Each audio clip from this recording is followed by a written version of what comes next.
All right. So I am ill prepared for this episode today. I am too. Nice. We've got some notes. All Who right. cares? No, totally. Because the good thing about notes, Yeah. the great thing about notes is that, you know, you can lean on that as a crutch when you don't know what to talk about. We never follow it any, like, we always end up ignoring it anyway. Yeah, exactly. At some point. I tell you what, though, I've had the notes for a mini episode up here forever, like pinned to the top of it. And so whenever I bring up Google Keep at work, like the first thing you see is just fucking sex cult, you know? Like, wow. That's got to be our next. Well, it's like every time we go to record a mini, something happens. Right. And that needs to be the mini. It does. Like, that was the original mini, and we keep pushing it back because other things keep happening, and that topic is evergreen because it is batshit crazy. I'm also concerned that it's not going to be a mini, like that it's going to be too much. When I was going through the research, I'm like, all right, let's start as a mini, and I don't know. I mean, you're a big fan of Smallville, and I was a big fan of it, but I jumped off like in the post. What's Supernatural Lana? Boy? No. Yeah. Oh, I thought you were going to talk about characters. Okay. Well, yeah, so, when they started leaving, like when it was like, okay, Lex is gone, and now Lana's gone. Oh, yeah. And then, oh, well, Lex is back in episode, and oh no, it's his evil clone who looks nothing like him. You know, just stuff like that. It was like, all right. Yeah, they never showed the face of the other Lex thing. Right. So I kind of jumped. Yeah. I kind of jumped out. I get it. I would say it's still, in my mind, a strong show. Yeah, and you know what? Throughout. I mean, to be fair, I did come back to it when they started doing their pseudo Justice League / Teen Titans thing. So that was cool. Yeah.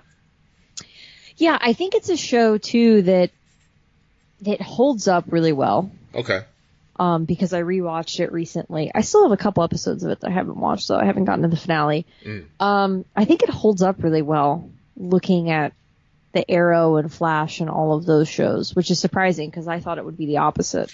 Yeah, it is surprising because, yeah, like they did so much to circumvent having to use superheroes or, you know, make it feel like a superhero show. Yeah. In this modern age, it's funny that that's just kind of handed to us now. Like, you get a costume within the first 10 minutes of a show, and it's like, oh, well. You get a new costume every year. Right. That is a thing that, like, every new movie, the Marvel movies, all that, they have to have a new costume, a new variation, new thing, and I'm like, whatever. I remember one thing that really got me with the finale of Smallville. Okay. When that happened. And, like, this was I remember this being one of my first experiences of watching a thing and then reading people talking about the thing after, like, immediately after. Like, I would go on IMDb message boards, and I would read, like, predictions of, like, oh, what's going to happen on, How I Met Your Mother, which the funniest thing that happened with How I Met Your Mother on message boards was someone was like, I think the mother's dead. And I was like, they would never do that. That's such bullshit.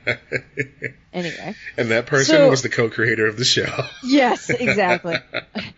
I'm trying to prepare you guys. We wrote ourselves into a corner. So I remember, like, the first reactions and everything like that. Like, everyone going online and talking about it. And the thing that really pissed me off, and my brother was actually one of these people, was I've never seen an episode of Smallville. I'm going to tune in for the finale.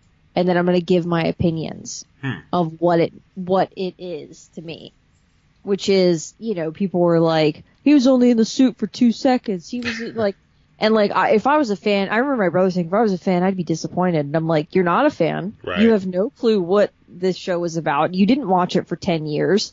Stop. Like, what are you talking about? Why are you giving your opinion on this? Right. When you're not even invested in it. Why are you watching the last episode of a TV show? If I had to equate it to something, I would almost equate it to the same way that they give us the tease. Well, they gave us the tease of, like, Black Canary in Arrow for those first few seasons, where it was like, oh, her name's Dinah, but it's her middle name. Yep. Oh, her mom's name is Dinah. Wait a minute, now her sister has the amazing powers that Black Canary had. So she's Black Canary. Nope, she's dead. Well, no, she's back, but she's White Canary. Yeah. Just like all the hoops they had to jump through. And they're still kind of jumping through now, because there's some unrelated Black Canary on the show, and now the original Dinah is dead, or Laurel rather is dead, and this is like some alternate dimension Laurel who's on city council. I don't know. So they announced that Arrow is ending next year. Wow, yeah, that's right. And there's 10 episodes is what they're doing. So I was like, oh, okay, that's a good idea. And then I was like, well, shit, I better catch up on the 3 seasons of Arrow I'm behind. Because I haven't seen that show in like 2 years. Yeah, I kind of jumped off. I'm at least a year and a half. I'm back on all of them, at least a season. You know, being a wrestling fan, and I swear this isn't going to be a wrestling conversation for long, but one of the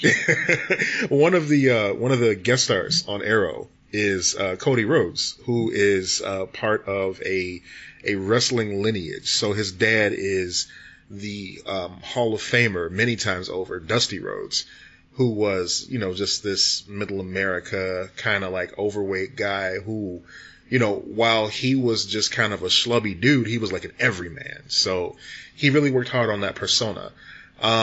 Cody, his son, he was, kind of had this, silver spoon sort of gimmick.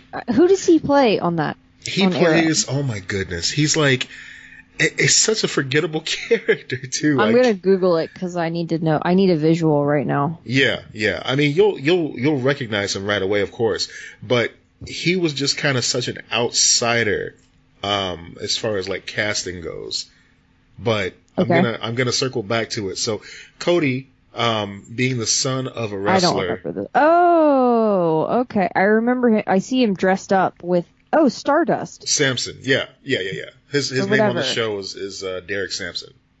So, anyway, the reason I'm bringing him up is because he's a huge nerd. Like, he's a comic fan. He's a gamer. And of course he's a professional wrestler too, which is like the trifecta of my nerddom world. Right. So, when he was in WWE, he had this gimmick, Stardust, which you just mentioned, where he basically was a comic book villain. He had his face painted. He was doing this really pretty good, actually, impersonation of Mark Hamill as Joker, for his voice at the time. And he was just nutso.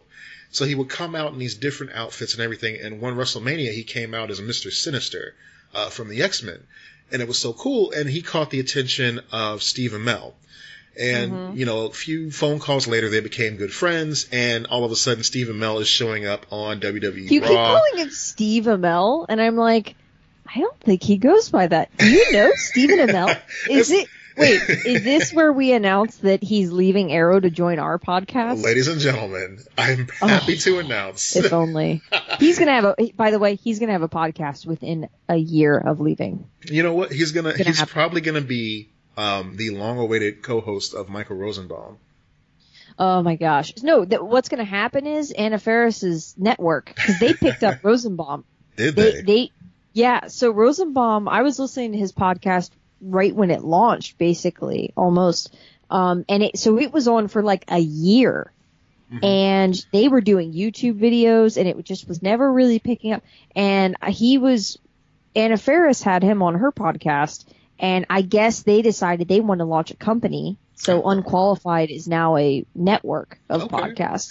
Well, and they're getting ready to come out with like Topher Grace and stuff. But anyway, so like Rosenbaum, they relaunched his whole podcast. Neato.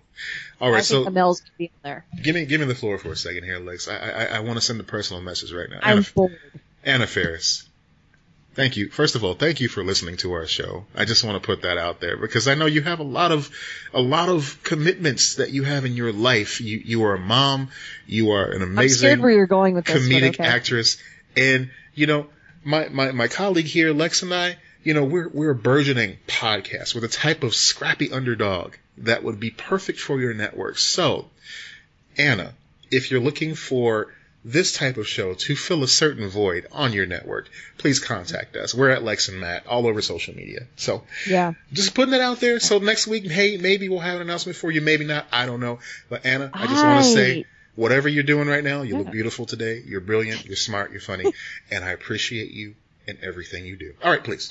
I thought you were going to go in a totally different direction with that. I thought you were going to be like, hey, Anna, guess what?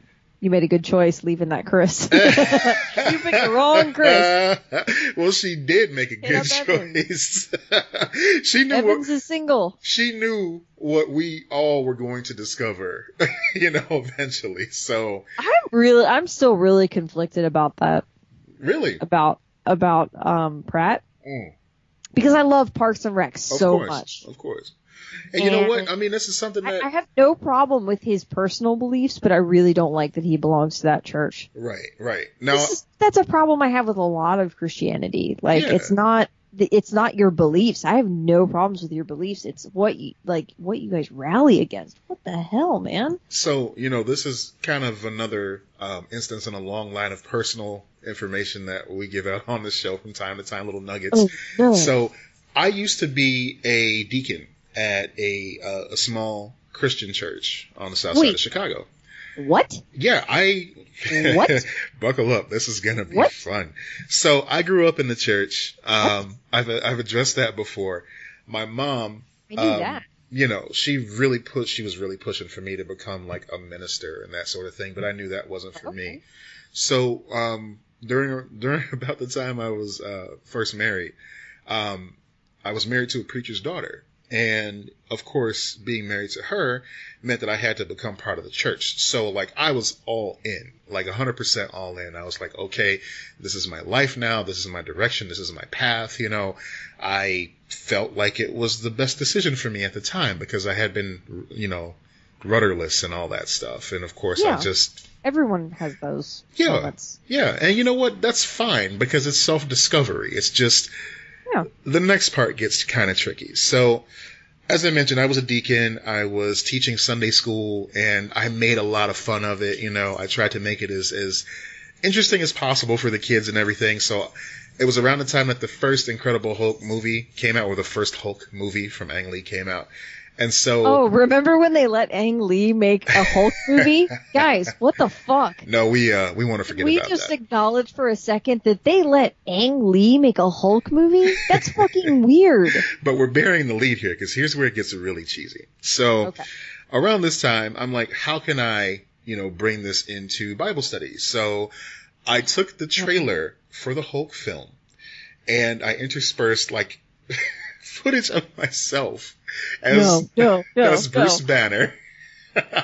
And of course, I got angry and the whole thing was anger management. That was my lesson. So I got angry and everything at the beginning and all that. And I hulked out and it was a whole thing. But at the end of it, it was like, okay, now that was the Goofus. Now here's the Gallant. I prayed about it and I was okay. I prayed for peace and the peace washed over me and I didn't go green.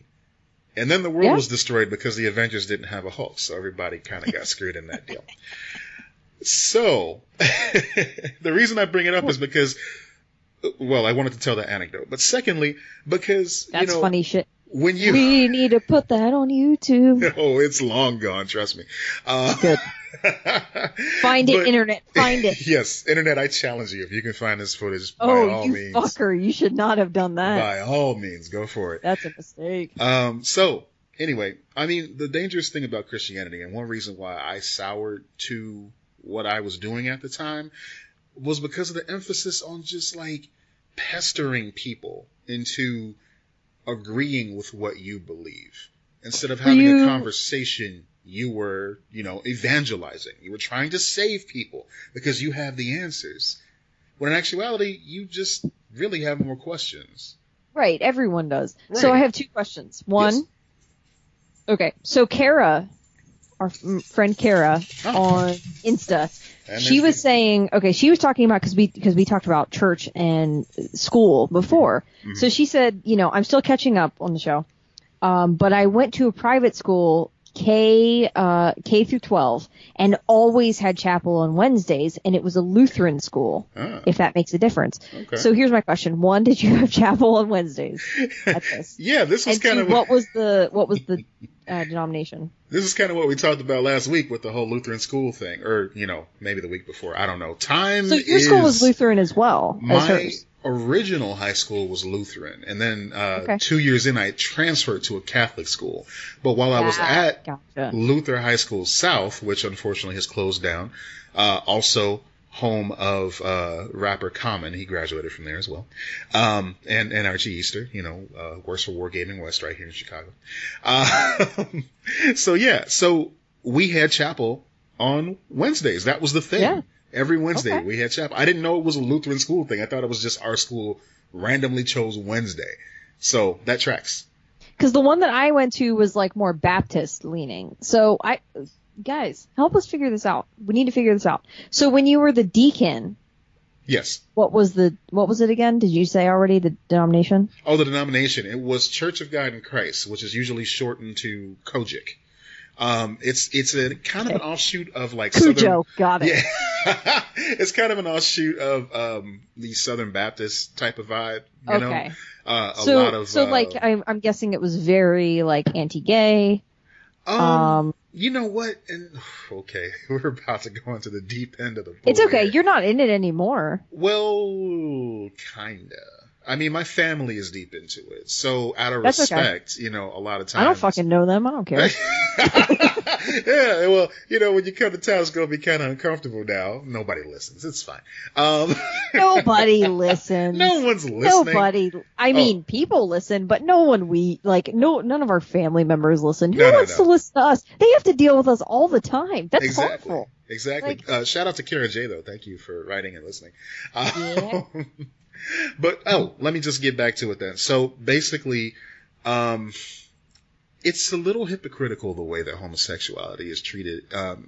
I can only speak for the Church of God in Christ because that's what I grew up with and that's what I've seen the most.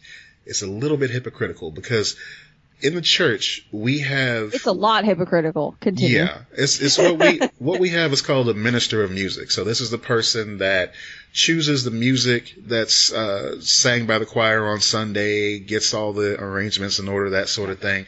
And they usually, just kind of have like a station within the church. A lot of these folks are just like projecting their homosexuality. Except it's not really talked about that way. They're more referred to as a confirmed bachelor or, Oh, I love the confirmed bachelor. Yeah, that sort of thing. Or, that's just their roommate and their friend and they're always hanging out it's usually bachelor or friend. Yeah. One or the other. Yeah, and it's unfortunate because you have these couples who obviously love each other, who obviously want to be together and want to embrace this church wholeheartedly, part and parcel, but they still have to hide behind that, the double entendres and the smoke and mirrors and all that stuff.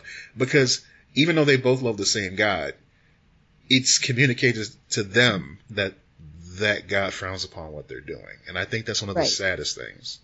There's been an evolution the past couple of years, and this is so back to the Pratt situation. This extends into, I guess we're going to talk about this now. Oh, here we go.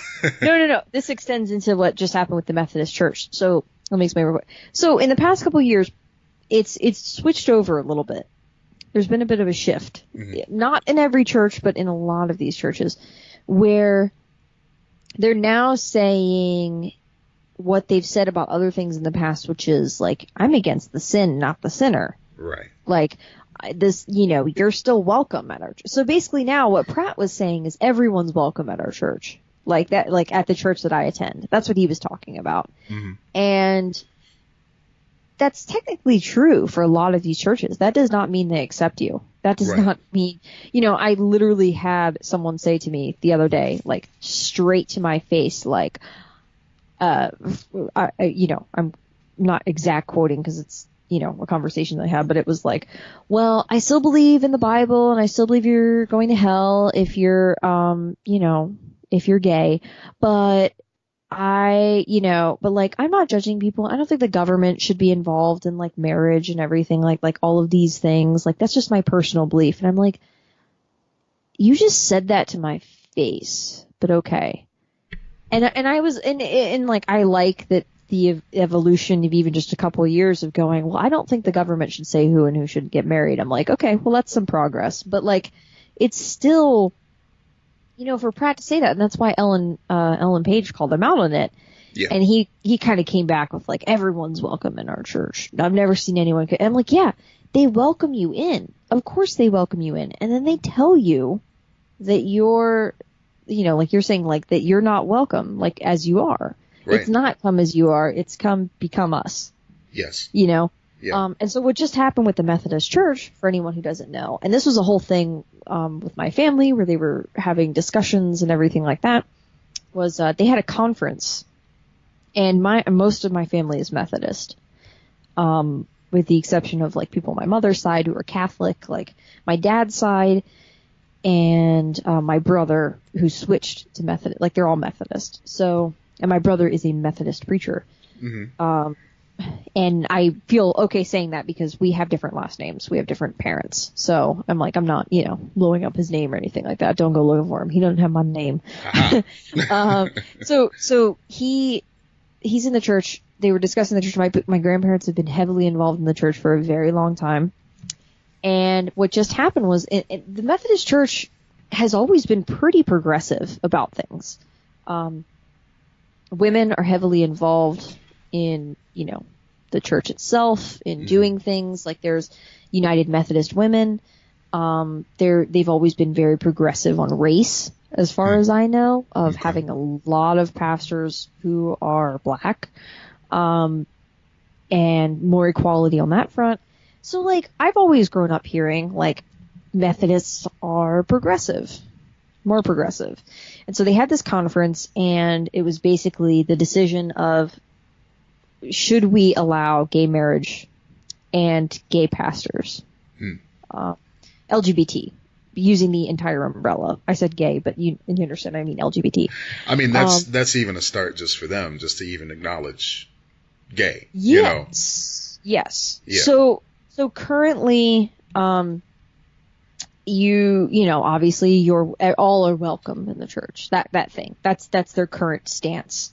Yeah. But they were asking, okay, do we want to allow gay marriage? Do we want to, another thing that was floating around was, do we want every pastor to be able to decide if they want to perform marriages, like leave it up to them, kind of small government sort of mentality to it.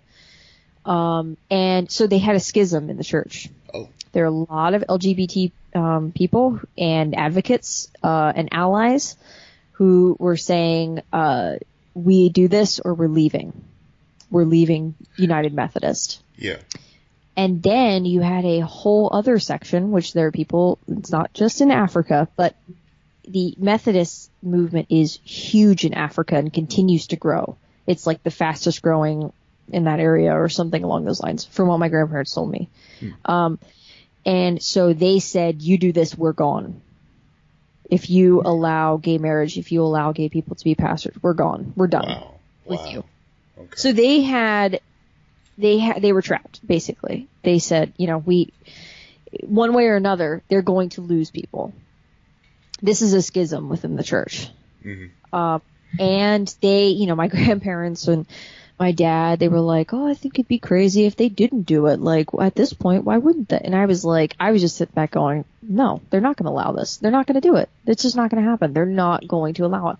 And of course, they had the conference, and no more gay marriage, or no gay marriage, no gay LGBT pastors, none of that. They're not going to allow any of it. They're holding their stance that this is something the church is against. And they just turned their back on that entire progressive imagery that they had, that more equal footing type of Christianity that was, you know, I'm not saying it was perfect, but I think they made a lot of good, like, I think they did a lot of good from what I've gathered. And now it's just, you know, okay, well, that's gone. And I already saw one church in my area here. I think it's in St. Pete, which is just right on the other side of the bay. So you have Tampa Bay, and then you have the other side of the bay is St. Pete. And I think they've already left. Like, they've already been like, yep, we're done with you. We're on our own. and they announced something along those lines. And other churches are now discussing, like, okay, are we gonna leave? What are we doing? So they're in a shit situation right now, where if they're not doing that, they're basically leaving. I mean, they're doing the thing that we were just talking about, which is, you can come here. We want you to come here, but you do not talk about this. We do not approve of your sinful life. And that's it. Like, that's how it stands, basically. Or we kind of accept it, but we don't really. Like, it's such a difficult thing. And I actually, so when you were telling me, like, when I was asking you what was the stance when you were in that church, it wasn't really about you personally. It was more of my curiosity of, what is this church like? Because I'm always curious, and the answer 99% of the time is either not allowed or it's not talked about. You're allowed, but we don't discuss that. And I can't believe it. You know, I was telling my grandparents, and I you know, I understand people come with different historical things here, but I was like, you know, what if they said, okay, this pastor goes, I don't want to marry a black man and a white woman, or a white woman, black man, whatever. Like, you know, if they say, I won't do that, and we as a church have decided we're not going to allow that, that would be awful. You would never, like you would never, and I understand historically that's been a thing. Like, what I'm saying is, if they did it right now today, you would go, no, that's ridiculous. Yeah. Why are you not reacting the same way with this? It's just, it's insane. Like, it's completely disappointing and upsetting. At best, it's confusing, because you go to a place that talks about love and acceptance. You go to a place that's about family and togetherness, and it's not really giving you that 100%. Yeah, I've come to the conclusion that that's a lie. Yeah. And that is not to say that I'm not religious or spiritual. I don't know if I discussed it on this podcast, but, you know, Judaism is my jam. Like, oh, that's a mug right there. I want that on a mug. Someone make me that design. You know, it's got to exist already. Yeah, I want that shit right now. I've found that Judaism clicks with me very well. Yeah. And so that's my path, at least right now. Like, that's what I like. That's what I'm studying. That's what I'm into. That gives me my faith and my spirituality without dealing with a lot of, you know, and you can get into Orthodox and get into, like, there's extremism in everything. But for the most part, like, Reform, I'm super into it. Christianity is something that I used to subscribe to, and now find a little bit, it can be kind of batshit, and it can be very good too. Like, it can go either way. And that's something I wanted to kind of circle back to a little bit too, because, you know, for everything, for being ostracized in a lot of different ways, from church environments, in my life, I also have to give special recognition to some of the folks, in these churches that helped me out. Helped out my family. Oh my gosh, yes. Because there was a time when, you know, we were basically just, I mean, putting it flatly, poor. It was my mother, my brother, and I, and not to be confused with the podcast. Is that a real podcast? I think it's my brother and me, or something like that. Okay, yeah. But yeah, it was us three, and at the time, we were pretty much just ostracized from the rest of our actual, like, related family. So much so that, you know, we were struggling to eat. We were struggling to keep a roof over our heads. We had people within the church, we were attending Freedom Temple at the time, that would come by with just, like, groceries. Come by to check on my mom, come by to check on us. You know, make sure that we had clothes, that sort of thing. Because, you know, they could look at us and see, like, we're not just trying to take advantage of the system here. And mom was working, but, you know, with 2 kids and having to, you know, pay crazy amounts of rent and keeping me in Yeah. school and everything, keeping my brother and I in school, actually. It got tight. It got real tight. Yeah. There were times where basically I was just eating a peanut butter sandwich like 3 meals a day. Yeah. But some of these older folks in the church took it upon themselves to go out of their way to make sure that we were squared away. And I sincerely appreciate that. So the love was there. Yeah, It's just they're that good people. Yeah, like, it's just that's the that part, hate. That's the part that gets me at the end of the day is that I still I believe you're good people. Like Yeah. I look at family members, friends, whatever. I look at you. I'm like you're a good person. Mm-hmm. And the thing that hurts me is that you don't see that I'm a good person. Yeah. You see a sin, and that's it. Right. You see a flaw. And that Because is it's what just- you consider a flaw, which I do not consider a flaw. It's been drilled into their heads so much over Yeah. generations and over the years of living. And that, People agree with each other. And, this is the problem. We're... and that's used as often- an excuse a lot to me. And that Yeah. really bothers me. Like, you shouldn't expect progress because look at how it's been for generation after generation. Like, Oh, and Bitch, I'm not what? using it as an excuse at all. I'm oh, saying no. I'm just this saying is- other people do that. Right, but this is just something that not just obviously, but it's something that needs to be broken. It's something that has to be unlearned. And it involves being uncomfortable.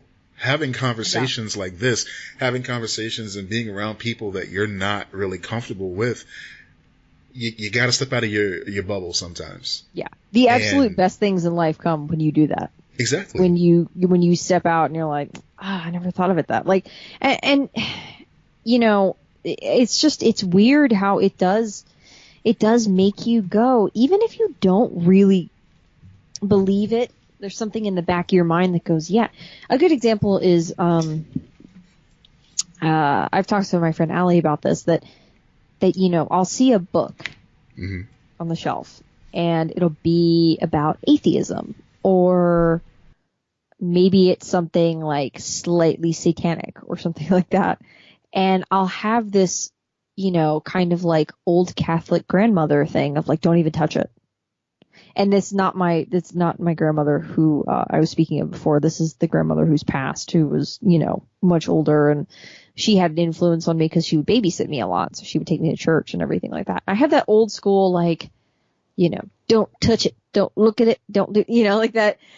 I always think of it. Oh God, what was the movie? What was the Johnny Cash movie? Not the parody. Oh, Walk the Line? Walk the Line. Yeah. When it's Jerry Lee Lewis, who by the way married his like 13-year-old cousin. So Yeah, it's like yeah. when he's like, God didn't say, don't eat the apple. He said, don't look at it, don't touch it, don't think about looking at it, don't think about looking at it and touch it. And like he goes into that, and I'm like, oh my God, that is that Southern, like, in his case Southern Baptist, but like you can get it in anything. You can get it in Catholicism. Like it's just that. So you get that whether you knowingly subscribe to it. Mm-hmm. It embeds in you. Yeah. It's in there. So I know that's not true. Like I know I don't believe that, but it's there. It's in the back of your mind. Like it's a really, I don't know what word to use other than disgusting thing that just burrows into your brain. It's kind of like, I would say it probably has to be like a racism or sexism or and many of the isms like homophobia, all of it. It's like, it's this thing that something in society, wherever you got it from, whether it be your parents, a neighbor, Right. your church, your school, whatever, it gets in the back of your brain. Yeah. And then you have to confront it in some way and acknowledge it. That's a really good point because, a lot of times people say, oh, hate doesn't just, you're not born with hate. You have to be taught hate. You have to be taught love sometimes too. You have to be 100%. shown love, and you have to give that love back. Like, there are people who were just aggressively homophobic their entire lives that had to come to the realization that, what, I'm a bigot and I need to be better about this because I will lose friends and I will lose loved ones if I don't evolve, and it's just the right thing to do, to love other people. Just, it doesn't have to be like, the signs always say, she's somebody's sister, she's somebody's mother, and all that's crossed out and it goes, she's somebody. These are person, people, yeah. right? Right. You know, and whatever that personal experience has to be with a certain individual, you know, folks will Is be this a lying to bad time to themselves. tell you that we're actually lizard people? Oh boy. Is that it? Because, you know, Spider-Man would have me to believe that I'm supposed to be growing limbs and stuff like that. Yeah. If I'm a lizard person. And, Yeah. you know, that time that I almost got my arm cut off, I didn't feel like I was going to grow back. No. Yeah. No. Yeah, it's weird. Yeah, I don't, you know, I don't know. I don't, and it's funny because we're talking about all these things. We don't have the answers. Like, you know, reading all this stuff, I'm like, I have no fucking clue how to solve this. I have no clue how to fix, you know, institutional sexism, institutional racism, institutional homophobia, Islamophobia, you know, all of these things, anti-Semitism. I don't know. Like, no one does. And anyone who claims they have a solution for this stuff, be weary of that person because they're probably pretty stupid. Because it's not this is what's killing me with the, this, like, you know, right now, you know, they're like, this is anti-Semitism, and they're talking about Israel and Palestine, and like, not to get into that, but like, just the people that go, this is the solution to these problems. I'm like, you're so dumb. You really think you can solve the Middle East? Really? Like, are you that arrogant that you're just going, no, I got it figured out. I've got the solution to this problem. Right. And Let me tell you how they can fix this, this border problem. You know, hey, maybe they need to give me a call because I've got the solution right here. Okay. Yeah. What? Like, the arrogance of that person. Like, you know, to me, it's that with anything. Like, you know, there are lots of good ideas. It's not to say you should disregard any ideas, but if someone's like, you know, I once heard a thing that was like, this is how you solve racism. Like, which, just first of all, hilarious. And second of all is just have a whole generation of kids who are not taught racism. Right. Like, that thing where it's like, it'll die out. I'm like, well, clearly we're seeing right now that that's not true. It's not just ignore it. It's actually look it in the eye and figure it out. Like, deal with it. Don't just ignore it. And that's the problem, is that we keep, you know, I think that's what it comes back to when we're talking about church and stuff like that. They keep ignoring it rather than dealing with it. And I don't think any good will come of that. Yeah. It's so disappointing too, just to kind of go off in another direction. Like, when you know somebody who you respect because they're so loving and so caring and so strong and, you know, everything, and then they just turn around and do something completely out of pocket. Like, oh yeah, you know, you gotta donate, you gotta give time outside of your own comfort zone, you gotta make sure that, you know, the homeless are taken care of and everything, but you know what, those Mexicans need to go back where they belong. You know, it's so disappointing, and it just... Yeah, I mean, and it's important to remember that this is the problem when we get into, like, internet environment too, is that there are people that, you know, and I'm going to use you as an example, not to say that you were like this, but like, just because it's a little bit easier than pulling someone else out. You know, let's say someone goes, hey, you were a part of this church. Yeah. So and so years ago, you were a deacon there. Mm-hmm. They're anti-gay. You're anti-gay. Like they're against, they made a statement against, you know, maybe Muslims or whatever. That is, I'm not saying your church, that church was anti-gay. Like, God bless, it sounds like they were really good people. That's fine. Like, just the point of being like, they take something from your past and they say that you still believe that, and then you face a lot of shit for it. And it's not to say you shouldn't face shit for it. Like, you should own up to it. Like the Pratt thing, like, he should own up to it, but he's currently involved with it. Right. And the main issue that I have is that I wonder so the way that Ellen Page dealt with it, I thought was pretty good, where she was like, can you answer to this thing? Mm-hmm. She wasn't saying boycott his movies. She wasn't saying be done with this person. She was saying, let's start a conversation, basically. Yeah. And I think that that's the path for a lot of this stuff, with the exception of a couple of things that were just like, no. Why do you have blackface? What? Yeah. Why? Yeah. Like, what the fuck, people? And it's okay, as a human being, if you do not want to engage, if you feel like you don't have the spoons to deal with it, you're perfectly allowed and encouraged to not engage, because if you go 100%. off half kilter, then you're not going to get the result that you want 9 times out of 10 anyway. So that's fine. But if you do feel like, okay, this is something that I feel the need to speak against, that I need to take a stand against, then be ready. Yeah.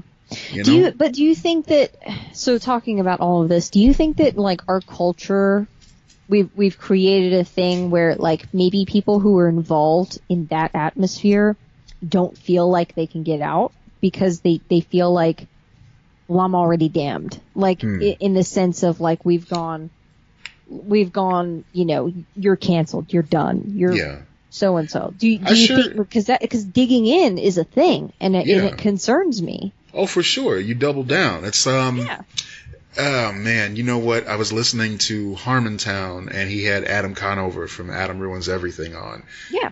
And they were talking about the whole doubling down aspect of, sticking to your guns, even though you realize that, you've been proven wrong. Yeah. It's like, at that point, it's just kind of like, fight or flight. And you don't want to hear anything anybody else has to say.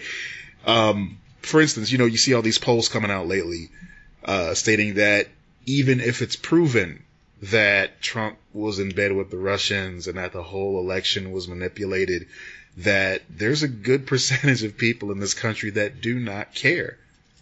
Because nothing will ever be good enough for them to believe that. They just do not care. That, and there are a lot of people that don't want the "I told you so." Right. Or they don't want to admit that they could have been duped. They don't, think about it in this way. Like, you have a guy call you on the phone, and he's like, I am from this company, you owe this bill, you are a member of that company. Let's say I'm from Bank of America, you owe your house payment. And you go, oh shit, I forgot to pay my house payment. And you give him your credit card number, and then he takes you for $500. You're not going to go around being like, yeah, he took advantage of me. Like, you're not going to go around talking about that because you're ashamed. Most of the time you're ashamed of that. No one wants to be duped. And like, instead of kind of going like, shit, man, I'm super sorry. Like, that's terrible that person did that to you because it's not your fault. Like, and this is a little bit different because you did choose this. Like, you saw everything and you chose to continue to go into that den. Like, exactly. You kept going in, and that's your choice, and you have to live with that. And to me, that's the biggest shame there. Like, that's the worst thing. Like, you have to live with the fact that fear or anger or hatred or whatever it was, whatever little cocktail of shittiness in your life that you were like, you know what? I'm going to go with this one. Like, I'm going to go with this guy. You have to deal with that. Right. And and I'm not saying like automatic forgiveness. No, we've got to deal with shit. And I mean, to go back to long run. Definitely. And to go back to what you were saying earlier, the question that you posed earlier, I hope that's not the case, that you can't evolve and grow from the mistakes that you make. Because, you look at, sure, okay, everything that's going on with the church, you can look at this and you can say, these are terrible people that will subscribe to this. These are terrible people that would allow this sort of thing to happen knowingly. But then, the whole world is celebrating Leah Remini breaking away from the Church of Scientology. Exactly. I was just thinking about, I was trying to come up with a better analogy of okay, yes, Scientology, or something like ISIS, even going further where you're like, are we just going to be nah to people who want to leave that and be like, no, I saw the world a wrong way. And you're going, well, no, you can't see the world a different way. You are forever seeing the world that way. No, you don't. If you're kind and smart and all of these things, which most people are, most people do care. Right. Most people do have some intelligence, even though they might not want to sit down and have conversations like these because they just want to go on their lives and not deal with shit. I understand that. Like, it's probably easier. But either way, like there is kindness in them. Like, most of them. I mean, maybe I'm naive. Maybe I just, want to see that in the world. And so that's why I'm like, oh, that's what they are. But like, I have a hard time understanding this idea of you can't change and grow, right, for better or worse. And that's our I think our culture right now doesn't recognize it. I mean, we've seen it for years with someone like politicians. Sure. Where you go, you're flip-flopping. No, I got new information and then I grew as a person. Right. Exactly. And the other side of that coin too is if you have made mistakes and you realize that mistakes were made and you're ready to come through and apologize or course correct, you also have to accept the penalties that come with those mistakes that were made. For instance, you brought up ISIS. Yes, definitely. Please leave ISIS. Come back to reality. Come back to the good side. Yeah. But this was like when I turned in my Klan rally outfit. And it was like, it was really awkward to like, which is why, have to take to the dry cleaners and everything like that. But like, which is now you're podcasting from a jail cell right now, basically. So. Oh no, Matt, we rule everything now. Oh, that's right, because Florida and okay. Yeah. But basically. Oh no, this joke went too far. Oh no, it went way too far. But what I'm getting at is basically that if you killed people in ISIS, you can't just go, oh yeah, you know what? I changed my mind. I was wrong, and I want to stop doing that ISIS thing now. No, dude. You cut off like you're still gonna face murder charges, but you're going to be taken. Yeah, you're gonna go to trial for that. Yeah. So yeah. Yeah. You're not free of consequence, but you can still. I mean that idea of like it's never too late. Like it's never too late to change the course of your life. Like it really bothers me, and I hear people talk about this like that. It's just people get in their mind it's too late for me. Whatever it is, whatever they want to do. Yeah. In life, changing something, doing something that they never did, they just go, it's too late. And I'm like, bitch, you're still alive. Like, you're talking to me right now. Yeah. It's not too late. But I tell you what, too, you also have to understand that, yes, time does heal some wounds, but not all wounds.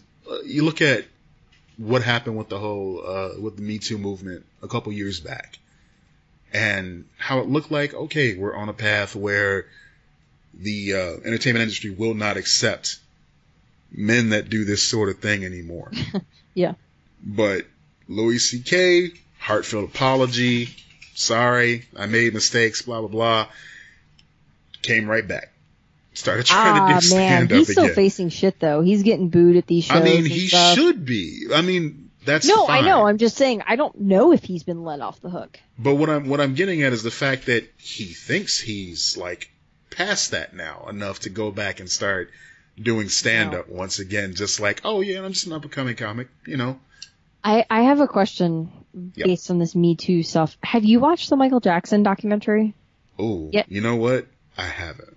I haven't either. But I've heard a lot of people talking about it. Same. And I know that they had it at a festival, like it's like Sundance, right? Yeah. That's what I was trying to remember. It might have been Sundance. Yeah. HBO bought it. But it apparently it's like 2 parts and it's like 4 hours long, over 4 hours. It's a lot. Wow.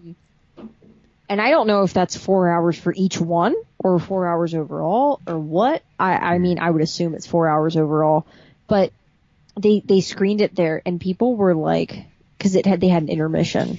Yeah. And people were outside of the theater apparently just in a daze. Mm-hmm. They couldn't comprehend what they had seen and what was going on with it. And from what I've been hearing, I was listening to My Favorite Murder and they were talking like, Karen had watched it and, she was, wait, no, I'm sorry. It was Georgia the one. Anyway, we don't know them. I was just like, hey, who watched it? These people that I don't know, but I feel like I know because they're in my earbuds. No, but like they had, one of them had watched it and had been basically that of like, oh, I can't deal with this. And I did see the first blowback of it is I think it was Montreal. There's like a radio station that's like, we're done playing his music. We're done with Michael Jackson's music, which is a big deal. Like it is a big deal. I mean, I would say it's one thing, to say we're not going to play R. Kelly's music again. Not to say that R. Kelly doesn't have an impact, but like Michael Jackson music, that's a totally different level. Definitely. Because you're talking decades long career. You're talking from Jackson 5 until whatever his last project was. I remember years ago having these discussions about the Michael Jackson case and me being like, and look, I've been on the wrong side of stuff, so I'm not going to be like, I was no, I was like a doubter of, allegations against Woody Allen and stuff like that. I've since come around on it. So, I haven't always been the good, like, person that's like, believe victims. Like, I had to learn that through talking to victims. Yeah. And reading about victims and everything like that. So like, I'm not going to claim that I'm perfect at this, but I remember years ago being like, I'm suspicious of the Michael Jackson stuff. Like, I don't know, and just the downpour of shit that I got when I would say that, of being like, I don't know, something's not right there. Like, something feels off about this situation. And just being like, no, they were after him. Like, it was, it was, this is, and it wasn't even, like, I would argue that the Michael Jackson stuff has never really been like R. Kelly. In the sense of, like, there are a lot of people who have gone R. Kelly's shit, but we forgive it. Like, that kind of thing. Well, I was going to interject. It's kind of a common thing, of course, with morning radio groups and all that sort of thing, to just make light of all of this in a way that helps people just to kind of forget that this is really happening. You have a child predator who is making mainstream music, that we've had many child predators who make mainstream music, because they just kind of like joke about it, laugh it off and that sort of thing. The Breakfast Club is guilty of this all the way down to like Howard Stern. So it doesn't surprise me that that's how people help to, compartmentalize it, just to get on with their lives. They don't want to. I don't think it was, I really think yes, I understand like the joking is to deal with the pain of it. But I really got a sense of like everyone in the world, and this is of course being young, but like everyone in the world thinks that he's innocent and that this was nothing. And then they were saying, look into the case and I was like, okay, like, and then it was just, I'm the wrong one in this situation. Like, I'm the one that's, not seeing this in the right way. Well, I mean, that's how it was with the R. Kelly thing too. Like, it keeps coming back to that, because in Chicago, if you spoke against R. Kelly when he was at the height of his career, if you told people like, oh yeah, I don't like R. Kelly, like, I mean, and I'm not trying to pat myself on the back or anything like that. It's just for years, I couldn't stand this motherfucker. How long I've known you, you've pretty much always been that person, though. But I mean, even going back to like Space Jam, all the way back to like, because he did a song on one of the Batman from the original movie run. He did like Gotham City or something like that, and I just hated hearing his voice ever since the whole thing with Aaliyah came out. People would joke about that. Like I said, the morning radio DJs on 107.5 WGCI would just be like, oh, well, he's just doing his thing. And, shit, man, they're not going to sponsor us now. Right. Well, they can suck a bag of clementines. But, yeah, they basically, would just give him a pass on everything because he's a good musician. And so what I'm getting at here, I feel like that was, tenfold with Michael Jackson. I never had that perspective on particularly the R. Kelly situation. Yeah. For me, it was always kind of like R. Kelly's bad. Like, he did something bad. I don't know if that's an age gap thing or what, but It probably is because, I mean, you were pretty young when he was at the height of his music career, when he was doing all that. When I was a kid, he had like I Believe I Could Fly and all that was out, like those big hits. And then when I was still a kid, he went to that trial for the underage girl. Right. So he was already on the decline at that point. But, it's just weird that even with all that, people just put him out of sight, out of mind. Same thing with Michael Jackson. Same thing with, you go all the way back to Chuck Berry. And it's the Americana. Should I ask? No. What happened with Chuck Berry? Oh, Chuck Berry. Oh, no. What happened with Chuck Berry? Okay. What do I want to know? You gotta know, because I brought it up now. So. Oh, man. Are we Me Tooing Chuck Berry? Oh. He should have been Me Too'd a long time ago. Oh, no. But it's like, what's his name? The Great Balls of Fire guy that you brought up, Jerry Lee Lewis. It's along those same lines. He had a thing for young girls. And he would seduce young girls and basically have his way with them and just, not a good dude. Gross. Not a good dude. Ugh. So, yeah. All right. Well, you learn something new every day. And that's that men are terrible. And we learn that every day now. Yep. And it's sad, too. Like, I mean, him and Michael Jackson had such an impact on Americana. Yeah. I think that Michael Jackson, the thing, too, with him is now he's dead.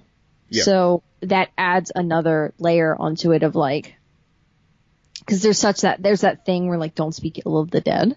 Mm-hmm. Like, why can't you just let it go? He's dead or whatever. Like, no, because the victims are still alive. Like, they're still here. Right. And they're still dealing with it, and their families are still dealing with it, and everything. So, I mean, I guess I should say alleged victims. I don't know. But so I want to watch this documentary. I also don't want to watch it because I know it's kids and it's going to be really difficult to watch. I mean, if you already know, and here's, it's like the whole trigger warning thing. If you know what it's going to be about, you have that information, you know how you feel about it already, maybe you don't need to see it. I mean, at that point, it's just kind of a spectacle. Okay, so here's the thing, though. I don't know how I feel about it because I've had those years of what I was just talking about where it's like people going, no, it's not true. Right. And it feels like right now those are the questions being asked. Like, is this true? Like, is this reality? So I feel like it's culturally everyone coming to terms with it. And I almost feel like I should watch it to be a part of the cultural journey. To this point. Let me put it in perspective for you. So not even 10 years ago, Michael Jackson's This Is It came out, which was his comeback show at the O2 Arena.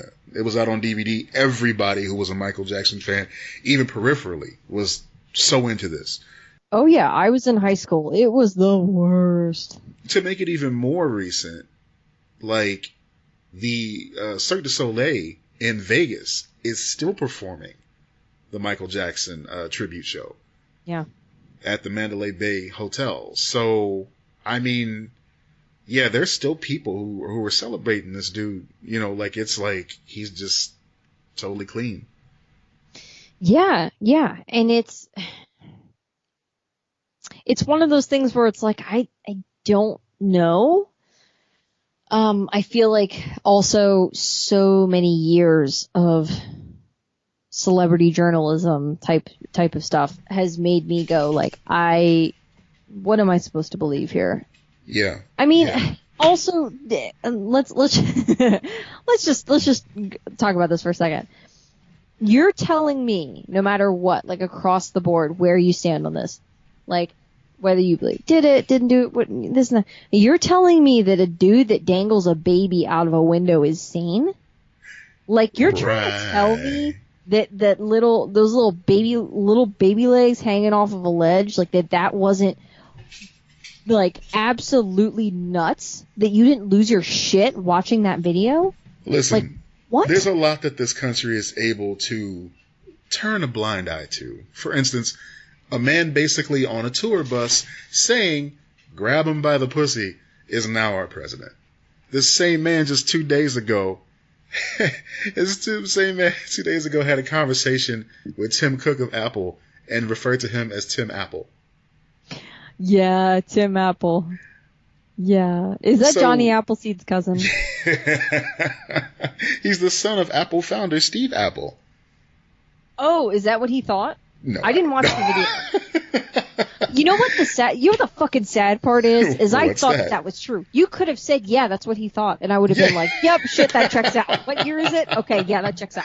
Nothing is unfathomable. That's just it. The bar is so low, nothing is unfathomable. That's the part that scares me because I'm like, yeah, sure, that checks out. You could be like, hey, you know what happened? Trump rehired Sean Spicer, and he brought him into the White House, and he lit firecrackers in his asshole. Like, did you hear about that? And I'd be like, you know what, man? That fucking sounds about right. That sounds about right. Yeah. That's tracks. Our president. That's our guy. Yeah. Yeah, man. Yeah. So, I mean. Oh, no. Did we just lose the MAGA crowd? We wanted to lose them from jump. It's amazing they listened this long. The scary black man and the little gay Jew, like, just lost our key demo there. Jesus. Oh, no. Are they going to talk about us on Reddit and 4chan? And yeah, no, let's not invite that thunder down. Anyway. Yeah, you are challenging the internet tonight, brother. I don't give a fuck about the internet. Let me tell you. Look.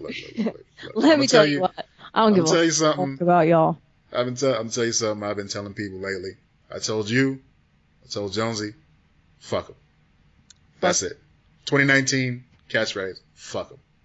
2019. Fuck them. There you go. This episode has been brought to you by Third Coast Comics. Oh shit.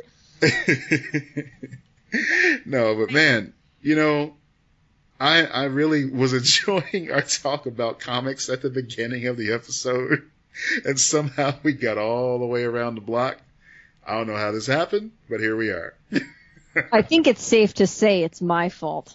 Yeah, you know. Somehow.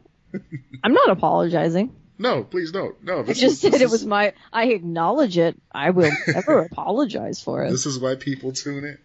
Hey, are you aware that you signed up to make a podcast with a person with ADHD? Well, bitch, you'd know now. Like the fact that you didn't change the subject mid-sentence, that's progress right there. Yep. There you go. That's how I've read so many complaints about this. People being like, you changed the subject, like I can't keep track of the conversations I had with you. I'm like, yeah, welcome to my brain. You're just visiting. I have to deal with me all the time. It's the worst. I disagree with it being the worst. I'm thoroughly entertained. So yeah. I hope everybody else is as well. It's super entertaining from the outside. The inside, it's just chaos. Everyone's screaming. Everything's on fire. I can't fix it. Well, I tell you what, let's refocus for a moment with this other note that you have in our keep list here.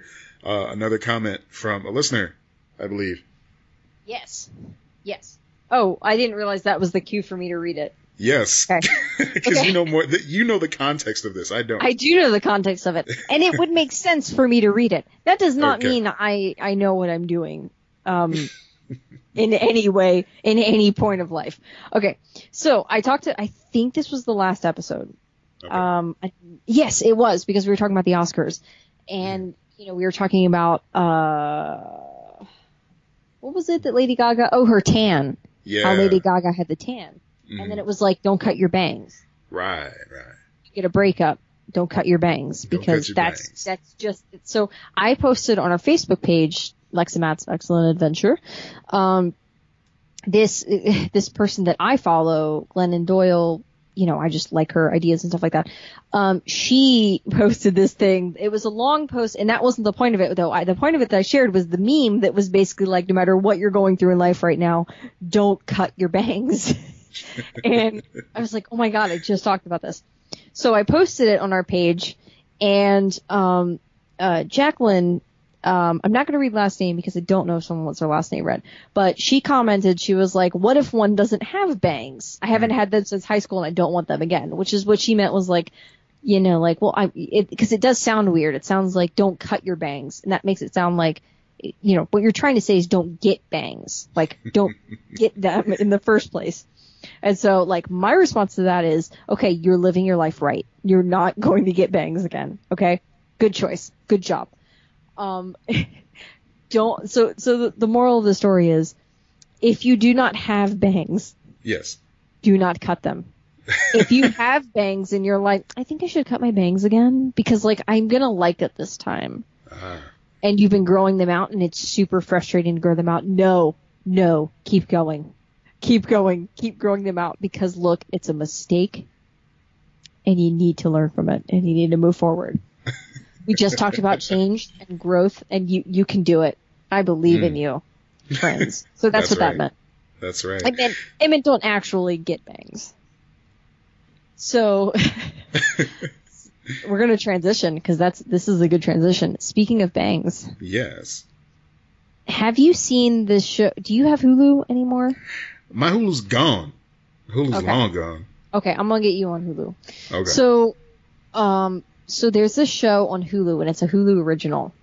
And I've watched like 3 episodes of it, and it's called Pen 15. But it's penis. Oh, I did see an advertisement for this. Yes, I know exactly what you're talking about. These two girls. They're now women, obviously, but they're playing themselves as 13-year-old girls. So it's 2 grown women, 20-somethings, 30-somethings.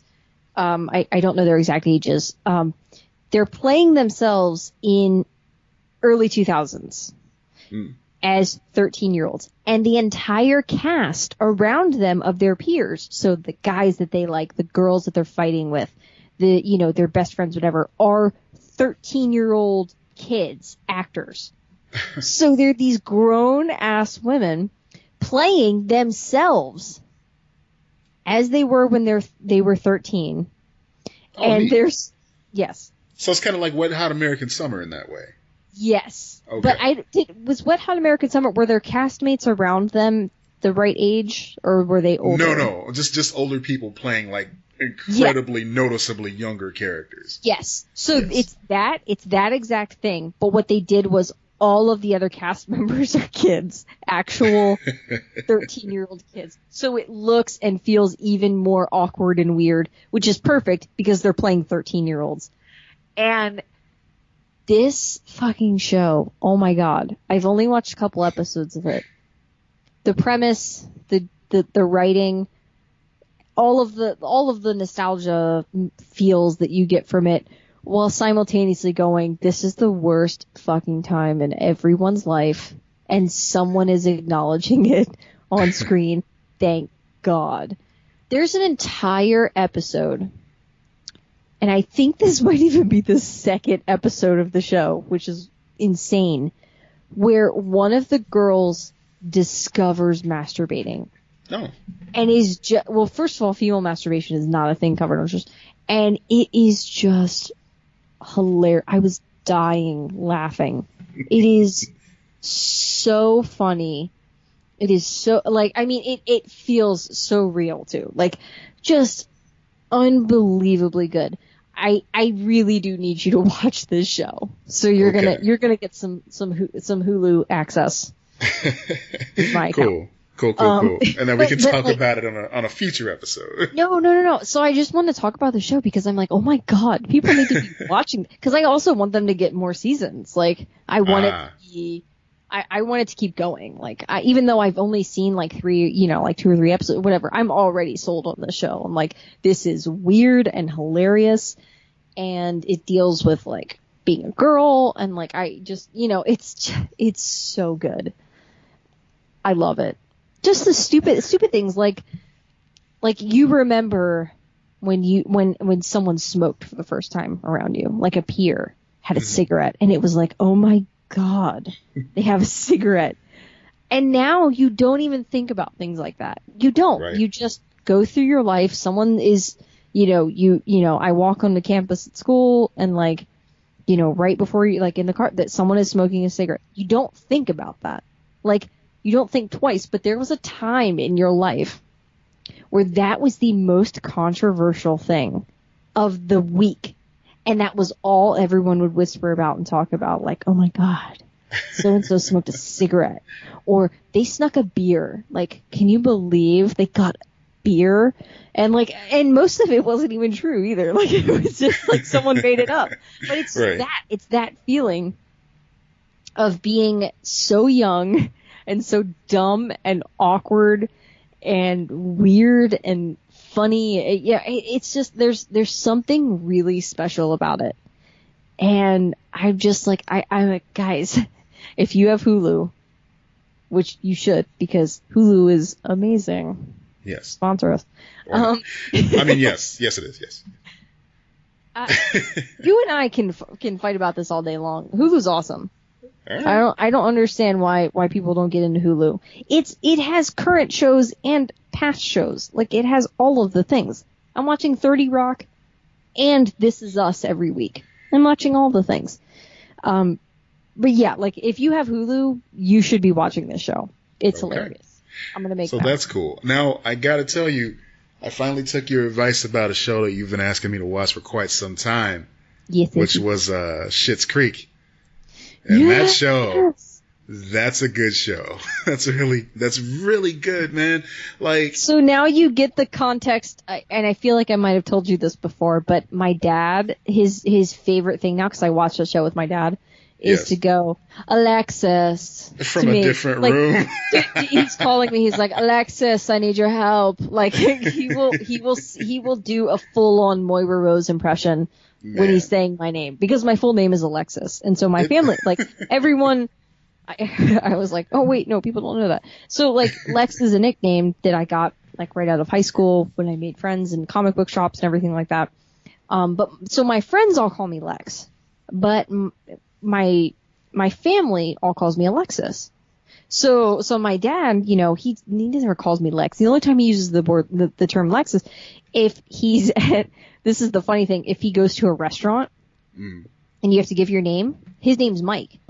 So he gives the name Lex because it's unique. No one else ever has that name. And he always knows if the name Lex is called, it's his. So he doesn't have to worry about, like, Starbucks and it's like, Mike, is it this? And he can't say first name, last initial, because then it's Michael. Because it's Luke's. So like, you can't win either way. So he's like, I'll just give him Lex. Like, he just gives them my name, my nickname. So yeah, he loves saying Alexis, and I wanted to try David. Like, every syllable. I'm so happy that you're watching the show. Oh my God. It's a great show. And he's watching it really it too, is. Right? Yeah, she is. She's the one that's, like, making us continue because, like, she just wants to keep watching it. And, I mean, it's dope. Don't get me wrong. I love watching it, too. It's such a bingeable show. It's bingeable show. But, like, I'll get distracted with, you know, projects and that silly sort of stuff. And she'll be like, no, watch another episode with me. So, yeah, totally. You and your goddamn Hufflepuff ways. I know. But I got to tell you, man. He's just sitting back there being a Slytherin like, this shit'll work out. Whatever. The real MVP. Like, Eugene Levy has been one of my favorites ever since, like, the SCTV days. Yeah.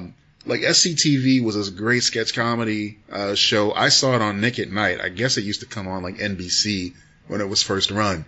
But it was like, it was a crash course in Canadian sketch comedy.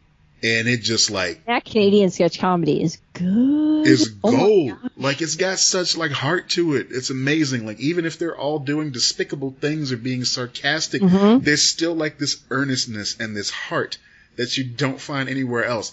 And all of that is present in Schitt's Creek. And it's cool because Eugene Levy is the lead. And his son on the show, David, is also his son in real life, Daniel Levy. So that's cool. That's so cool to see. I know. I love that it's a family show. Like, that they made it together, that they created it together. Right, right. Catherine O'Hara, I mean, she's phenomenal. I don't even think she's been nominated for an Emmy for that show. Really? And it's sickening. Like, she should be winning all of the Emmys, let alone nominated. Like, it just doesn't make any sense to me. It is a Canadian production. I don't know if that shouldn't affect anything because they make all kinds of shit up in Vancouver and stuff like that. Yeah, I just don't understand that, but she's amazing. Yeah, and she's been a long time collaborator with Eugene Levy and, you know, the rest of the Second City crew. Who's the guy that directs those movies that are so weird but he uses Second City? He was in Spinal Tap. Oh, like Best in Show and that sort of thing. Yeah. Oh my goodness. Christopher Guest. Yes, Yeah, that's Christopher it. Guest. Yeah. Yeah, so like they were in all those movies together. Right. Yeah. I mean, wait, am I misremembering that? It feels like you're... No, you're totally right. Okay, you're totally right. But it also reminded me... You were like, yeah. And I'm like, oh no. No, because my mind for a second went way back to a previous episode when we talked about 1984's Splash, starring Tom Hanks and Eugene Levy. I haven't seen that movie. Eugene Levy was in it? He is all in that movie, and he is a weirdo. And that was directed by Ron Howard. But we've already talked about that. So let's circle back. No, I love Eugene Levy. That's what I was saying. I love Eugene Levy. Yeah, he's great. He's great. I've always been a fan. I don't know if you're going to agree with this. I still love the American Pie movies and him in those movies. He was the sweetest dad. Yeah, he really was. He's a very underrated movie dad. Because he was so compassionate and understanding and always wanting to have conversations that were difficult, but he knew he needed to have them with his son to raise a good person. Mm-hmm. I freaking love him in those movies. He's definitely the best. So yeah, a TV show where he's the dad, sold. Love it. And it's kind of cool too, just going back to the show itself for a second, just the fact that we have a character on the show who is unapologetically pansexual.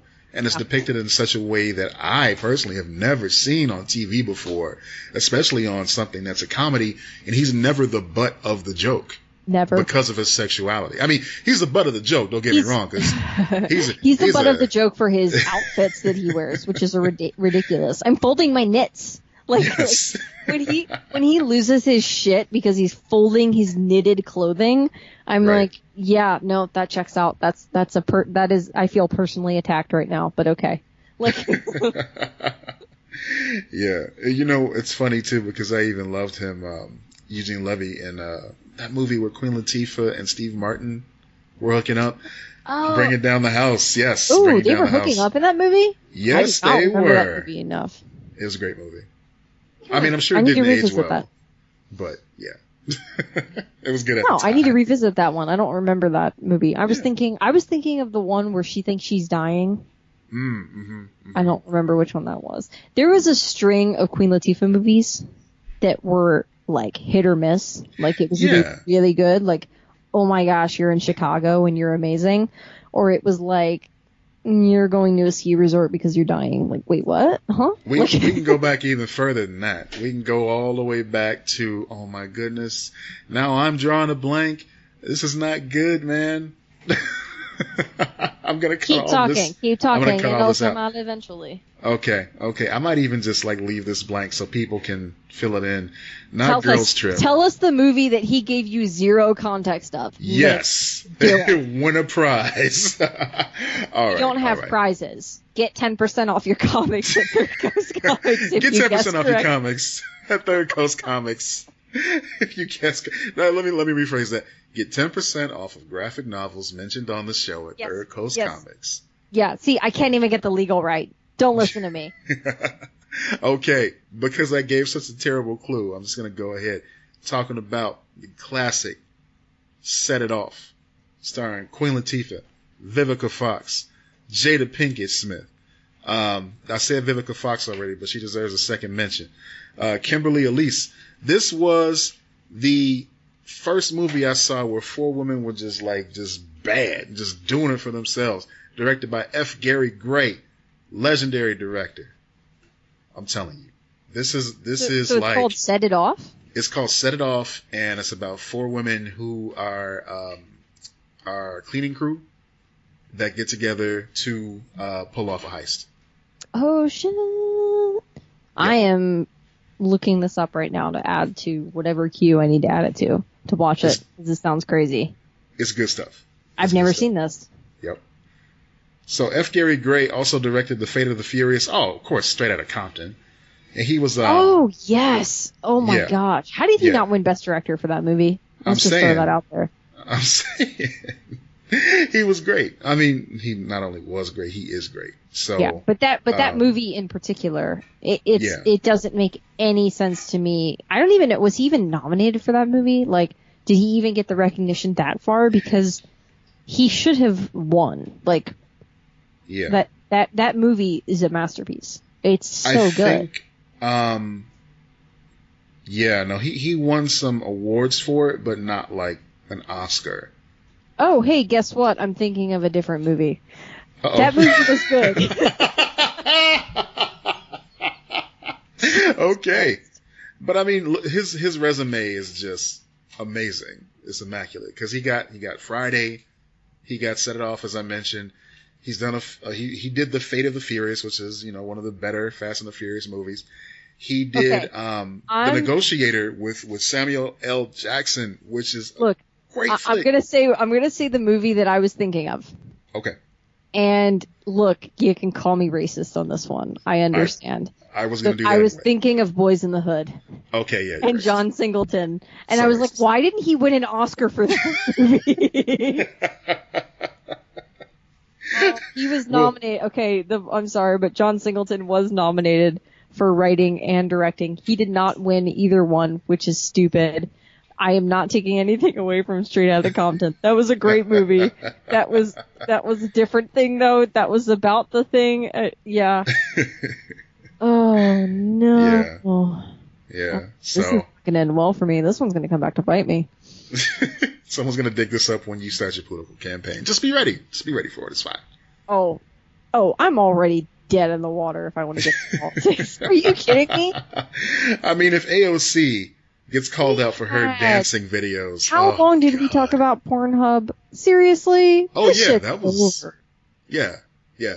That was a good episode. Like, the majority of people that talk to me about the show. I don't need to be a running mate with AOC. I can be her supportive wife. Like, I can stay home and write. Yeah. Yeah. Like, I am more than willing to do that. Baby, you change the world. I will be there for you. Like, that's my role. I am fine with that. Yeah. Yeah, I don't need to be the running mate. She said something last week that just really struck a chord with me. And I mean, she's been doing and saying things nonstop that have just been brilliant. Mm-hmm.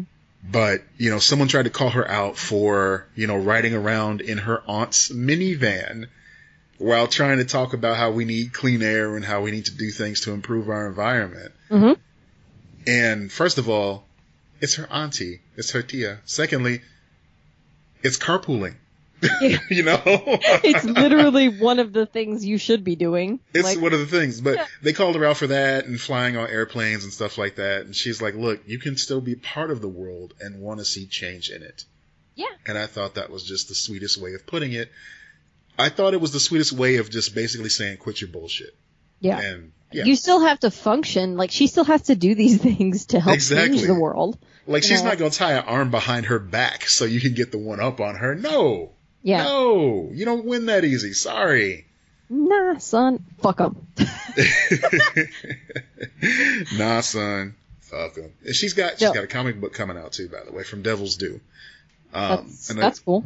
I've seen the cover of it. It looks really dope. Devil's Due. Do you think that falls under the hero worship thing that you're not a fan of? It definitely does, but I got to tell you, the artwork looks pretty sweet, and I'm going to check out this book. You're like, I don't believe in hero worshiping our politicians. I believe in holding them accountable because we elected them and they work for us. But you know what? That artwork looks really dope, so I'm going to buy it. You know what? I don't hero worship Punisher, but I'll still read a Punisher book every now and then. I got problems with Frank Castle. Can I ask the important question? How? Sure. How do you read Punisher? How did anyone watch Punisher? It's just gory. Man. And I liked that Punisher movie years ago. Yeah. Speaking of Lex likes terrible movies. The one with John Travolta? Yeah. Oh, yeah. Apparently, I will like anything John Travolta is in. I haven't seen that Scientology movie, but I'm sure I'll like that too. Get Shorty? Guess who owned a... I don't know if I've seen that one. But guess who owned a DVD copy of Urban Cowboy? This bitch right here.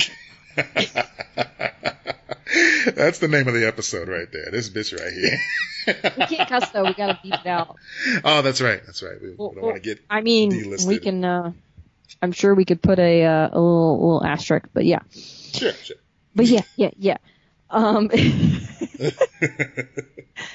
Yeah, no, I have bad taste in movies, so I like that Punisher. I particularly early 2000s Lex had Yeah. terrible taste in movies. So I liked Punisher, I liked Daredevil, I liked all of those first Marvel movies that were with Fox that you shouldn't like. Oh, yeah, yeah. Well, I mean, we had some gems in there, you know. We did have those X-Men movies at the We time. had the Spider-Man. The Spider-Mans, yeah, yeah.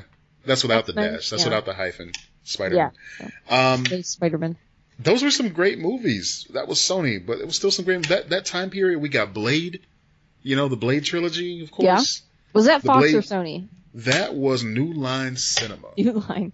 Man, Marvel just gave their shit away to everyone. I'm saying Universal. What was for Fantastic Four? Fantastic Four was Fox. Okay. Universal was Hulk, but they worked something out. Yeah. So yeah, there's they all gave kind of. Ang Lee a Hulk movie. We've got a Hulk. No, you don't. You've got an emo. Yeah, and you know, I almost want to revisit that movie. Man, he fought a poodle, dude. No, we're not going back to that. What? He fought a fucking poodle. What? I don't remember this. He fought a gamma irradiated poodle. I'm not lying to you. Hulk fights poodle. And he got his ass whooped too. Let's see, almost worse. I just Google Hulk fights poodle Ang Lee.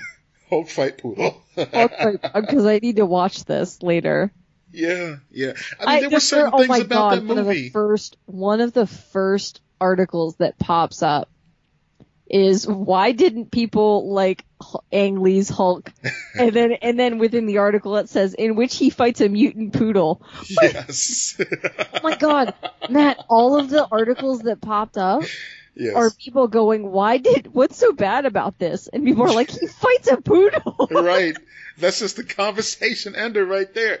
I tell you what though, there are certain things that I like about Ang Lee's Hulk. I thought Eric Bana was a good Bruce Banner. I thought he was decent.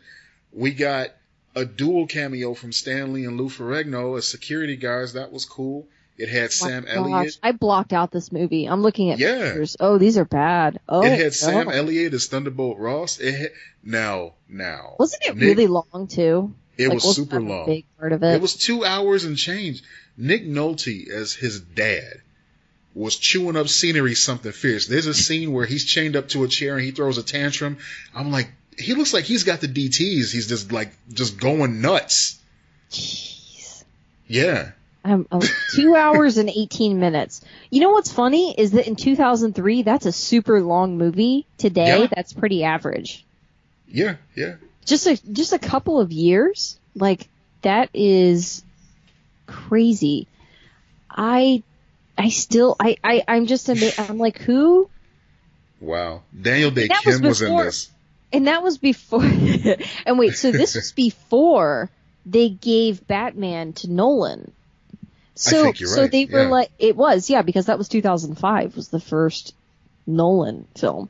So they were like, let's give these artistic directors superhero franchises. And they gave it to, and I understand why, because they go like, okay, Tim Burton, look at what he did with Batman. Like, clearly you should give artists superhero movies because they make cool things. But the artistic directors, and then they're like, let's give Ang Lee Hulk. And they gave Ang Lee Hulk. And don't get me, like this makes it sound like I think Ang Lee's a shitty director. I think Ang Lee's a great director. Oh my God, Ang Lee's a great director. I would never give him Hulk. Like, I would give him... It's not a good fit. I would give him, tons of artistic films. Yeah. Not this. And then they were like, after that, in spite of that movie, they still gave Christopher Nolan Batman, which turned out well. They may have been concurrent, and Ang Lee. Yeah, they might have been, yeah. Ang Lee bounced back. This is definitely like a valley. Hulk was his valley because he goes from Crouching Tiger. Well, he won the Oscar 2 years later. That's what I'm saying. He went from Crouching Tiger to Hulk to Brokeback Mountain. Yeah. So this is like a huge dip. This is like a U, basically, in his career. I wonder if there's a cut of that movie that's good. You ever wonder about that with movies that like there should be something good here? You know what? Sometimes, but then I just bounce back to, well, I never want to see that shit again. And I don't wonder anymore. I know you think that this is me trying to get you to watch the Hulk and then recut a new cut of the Hulk. Like I did with the Sunday school class. Yeah. Yeah, but I'm not doing that. I'm just saying that I wonder if there was a version of this movie, like, I wonder this about a lot of these movies where, like, God, it could have been really good. Uh-huh. Because, like, there's a part of me that goes, like, oh, yeah, give Ang Lee, like, a superhero movie and see what he'll do with it. Huh. Because that could be fascinating. Yeah. But then you're like, oh, no. Like, yeah, like, there's a part of you that goes, like, yeah, I want to give the director who made Crouching Tiger, Hidden Dragon a freaking superhero movie. Of course I do. I mean, if you put it like that, it kind of makes sense. It makes perfect sense. But then you watch it and you're like, what the fuck happened here? What? Well, because I think the big thing is he made it like a drama. If I remember, I mean, that was what I remember being. I remember being like really mopey and like slow. It's been so long since I've seen it though. Yeah. And it was like when it first came out on DVD. Later this year, Ang Lee has another movie coming out called Gemini Man. I don't think it's a superhero movie. Okay. But it stars Will Smith. Okay. It's from Disney. And apparently it's got Will Smith, Clive Owen, our favorite, Mary Elizabeth Winstead. Mm. Oh, it's got Benedict Wong in there too, who played Wong alongside Benedict Cumberbatch in Doctor Strange. His name is just so, like, convenient and ironic. Yeah. Like, his name is a clue to what you remember him from, basically. So speaking of Will Smith, did you see the thing about how Idris Elba is replacing Will Smith? I did. They're pulling a roadie. What? You know what? I mean, but this time it isn't because the actor went nutso cuckoo bananas or anything. Why did it's they because, do it? He's got a scheduling conflict. He's filming that biopic about the Williams sisters' father at the same time that the biopic everyone wanted to see. Oh yeah, especially in the Me Too era, which is two wildly successful tennis players. One who is, I would argue, the greatest tennis player of all time. I mean, and who doesn't want to learn about their father? Yeah, what? Basically, that's like making a movie about Tiger Woods' dad. Yeah. Who cares? Who doesn't want to see that gem? I want to know what Mr. Knowles' life was like when he was training Beyonce to run in high heels. Yeah. Oh, yeah. What a legend. I want to see that. I want to see that legendary performance of nothing because you weren't a performer. That sentence right there, that's literally everything that I've ever needed to know about him. Yeah. That's it. Yeah, that's it. He was in her life. Child, congratulations. He managed her and Destiny's children, and then he moved out the way and let her be Beyonce. This movie, and I try not to judge movies before they are even made. Okay. But I'm going to judge the shit out of this movie. Because but I'm gonna judge this. Because here's the thing, man. Fuck this movie. They're going to make a movie. They're going to make a movie about wildly successful female athletes, and it's going to be about they are successful because their father made them successful. That is what it's going to be about. That is going to be the entire story. And people are making their little comments about how Will Smith is too light-skinned to play this part. And I'm like, but are you noticing that this is an incredibly tone-deaf movie, particularly in the situation that we're in right now, in the climate that we're in right now? Yeah. No? Yeah? No? Yeah. Okay, fine. Oh.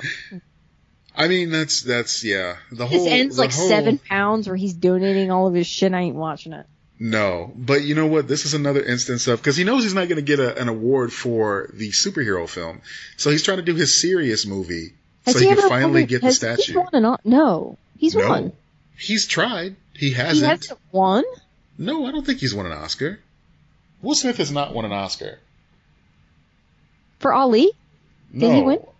No, I think he was nominated for Ali, but... Oh, he was definitely nominated. Yeah, but he didn't win. Because it's like Jim Carrey. Jim Carrey is just consistently trying to shake off that stank of his comedic career. Aw, poor Jim Carrey. No, it ain't working, homie. Okay, so nominated. Remember the Majestic? No, of course not. No. I remember liking the Majestic, but I was a kid, so I don't know. What kind of child likes the Majestic, by the way? That says a lot about me. That says a lot. I would say that says a lot about the sad, lonely little child that I was. That I was like, God, The Majestic is a great movie. I saw that in theaters. Man, I was going to say Will Smith, because I went to his wiki page. He's 50 years old. I was going to say he doesn't look 50 years old. No, he doesn't. Picture on his Wikipedia page, he looks 50 years old. So... I was 9 years old when The Majestic came out. You were a 9-year-old Majestic fan. Okay. I really like this movie about the Red Scare and a screenwriter. This compelling World War II film. If you have a weird kid, if anyone is a parent out there and you have a weird kid and you let them be weird, thank you. You're wonderful. Because... We need it. Yeah. Oh, dude, no. Okay, so when he was nominated for Ali, he lost to Denzel Washington for Training Day. When he was nominated for The Pursuit of Happiness in 2007, he lost to Forrest Whitaker for The Last King of Scotland. Oh, I was really hoping you were going to say Denzel twice. That would have been awesome. What if you, oh man, that's a good story idea right there. No one steal it. Of like, you keep going to the Oscars or you keep going to the biggest award and you keep losing to the same person. Right. Well, I mean, that's every woman that's ever gone up against Glenn Close. Basically, right? Glenn Close has never won an Oscar. Meryl Streep. Oh my goodness. See, now I'm the one. I was like, I meant Meryl Streep. Yeah. Well, the thing about Meryl that's weird is that she's won like 4 or 5, which is the most. Yeah. But it's the big thing is she's been nominated like so many times. Oh wait, she's only won 3. She's only won 3 Oscars. She's been nominated 21 times. That's so what actually, it is. Her numbers aren't great. She kind of sucks. Like statistically, she's not doing that well. But they keep nominating her for everything. So no, I gotta she's look and she's see. the greatest actress of all time. Please do not misunderstand me. I love Meryl Streep, and I want her to adopt me. Meryl, if you're listening, please. Oh, so Katharine Hepburn actually still holds the record for most Oscars. Wins? How many? Most wins, 4. 4, yeah. Yeah. Meryl Streep needs 2 more to beat. Come on, Meryl. You can do this. You're in your golden years. You're in your queen years where you can just put on some wigs and scream at people, and that'll get you an Oscar. Wow. Katharine Hepburn won an Oscar for Best Actress the year I was born. For On Golden Pond. I didn't know that she was still alive. I was just getting ready to say the same thing. I didn't know she was alive. Lex, I'm old. You're old. What year was that? Old. 1942? 19-3. No, it's 1981. 81. That's not 81. old. I mean, it's the 80s. You know, disco was a thing, and she was still in this world. That's incredible to consider. I was born in 1992. Shut up!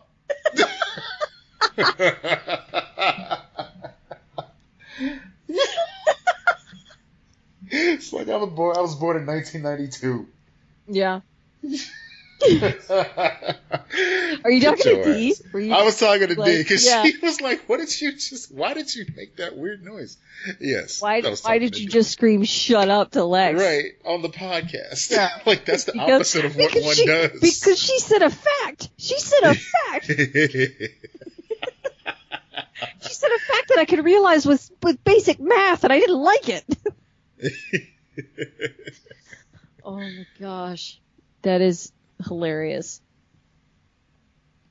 Yes. Okay. Now we gotta talk about something else before I get depressed. Anyway. You wanna talk graphic novels? Sure. Let's do that. Okay, what did you read last week? Do you remember? Last week. Oh, man. You know, it's a good thing I make a list about this sort of thing, because I would never remember this. So I read Woman's World. Woman's World. Which I think was, I could be wrong here. I think it started as an online comic type of thing, and then they just bound it and, put a collection out there. And it was funny. It was enjoyable. But it wasn't like a overarching story. It was more of like a funnies type of thing. But yeah, I liked it. Cool. Who's the creator? Oh no, don't ask me. Oh, I shouldn't have. I'm gonna Google it. You name it yours. All right, so I read last week, and I should have remembered this because it's something else I wanted to talk about on the show today, but we ain't got enough time. So, Umbrella Academy, Volume 1, written by how'd you Gerard like it? Way. I really enjoyed it. You know, here's what I did. So the reason I was inspired to read this is, of course, because Netflix has been bombarding my eye holes with advertisements for the show. And usually that's a bad sign, but I tell you what, the show was good. It had heart. Should I watch it? It was quirky. I think, oh, dude. You think I'd like it? You have to watch this show. I don't know anything about it. This is okay, listen. Also, should I read it first? Is that a thing? I'm getting to that. Ellen Page is in this show, and this is the second most I've ever been entertained by Ellen Page. First, of course, being Juno, because it's Juno. Yeah. This is good. This is good. Okay. It's weird, so just get ready for that. It's gonna take it a while to actually rev up, but when it does, it's good. So I saw the show first. We watched every single episode of this first season. And it's like, okay, the book has to be a little bit weirder than this. Oh, man. The stuff that Gerard Way did in this comic book, first of all... Gerard Way of My Chemical Romance? The same. First of all, like, they made certain omissions from the book to the show, and you can totally see why. Because it wouldn't play well on a larger stage. Okay. Like, basically, the professor in the book... he has like an Indian sidekick that is completely silent, but it's like, his his right hand man, that sort of thing. And that don't play well these days. The Lone Ranger doesn't age well. No. But this isn't like Native American Indian. But if they cast Johnny Depp? Well, no, because then he'd have to do brown face. It almost seems like that's a bad idea. One would think. But maybe one or two Native Americans say it's okay, so Disney's cool with it. No, okay. Anyway, back to Umbrella Academy. The book was very entertaining. Okay. Are you going to read more of it? That's what I'm curious. Definitely am. I ended up getting the book from Third Coast Comics, of course, but for those of you with a Comixology Unlimited subscription, it's also available there. I don't know what you're talking about. We only know Third Coast Comics. Third Coast Comics, the place you go to help our show. Please do it. Please. That's right. But if you're not in Chicago, then definitely check it out on the Comixology app. Because I will keep that in mind, as I do not live in Chicago and cannot go there. But it's a very entertaining book. It's fast-paced. It's crazy out there. The art is akin to Hellboy. It's kind of got that just choppy style to it, but it's just chock full of, action and everything. Does Gerard Way do the artwork as well?